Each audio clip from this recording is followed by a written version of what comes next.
Good morning. So, ayan po, nag-jogging po kami. So, ayan po yung view. Ang ganda po. So, 3:30 po AM po kami pumunta dyan para lang makapunta dun sa Galiano Rice Terraces. Ayan, paakyat po yan ng paakyat hanggang sa itaas. Pero dyan po, medyo naligaw po kami dyan. First time po namin, kaya bumaba po ulit kami. Habang pababa po kami, paliwanag na kailangan naming bilisan bumaba kasi kailangan din naming mabot ng 7 sa Nangalisan. Yan po yung view. Kailangan namin talagang bilisan dyan pababa. Kasi anong oras na dyan, inabutan kami ng mga... So, ayan po, nakarating na po kami dyan. Kailangan po namin umakyat. Akyat ulit, papunta dun sa Galiano Rice. Andyan na po actually kami kaso kailangan pa namin umakyat para makita yung yan, yung may kubo. Yan na. Ang ganda nito actually kapag sa drone mo makikita. Makikita mo din ito sa mga ibang vlog. Yan, yung Galiano Rice Terraces. Pag drone, maganda kasi makikita mo yung buong Galiano Rice Terraces. Kami kasi phone lang, gilid-gilid lang. Tapos yung yan, titingnan lang namin dyan sa baba mamaya.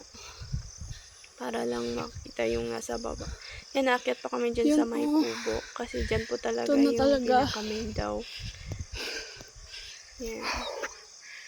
So, ayan lang yung ganda. Hindi na po kami umakyat po sa taas, pinakataas. Kasi, kailangan po namin talaga bumaba ng 7. Inabot namin ng 7. Kasi sobrang init na po na dito. pag may tanim to eh. Yan, Galiano Rice Terraces. Aringay na po ito. Pag tuloy-tuloy ka pa Mini po Banawe. umakyat dyan. Yan, Barangay Mangga na po. Tapos, susunod sentro na po ng Aringay. Yan. Yan si tita. Nauna na siya sa pag-akyat. Yan, ang sabi kong baba na. Hindi kasi makita. Yan, nakikita mo din. Galing kami dyan. Kasi hindi mo yan makikita pag ano ka kasi nga. Mas maganda kung mas malayuan para makita mo yung ganda. Yan, yan yung view pag sa baba. Yan.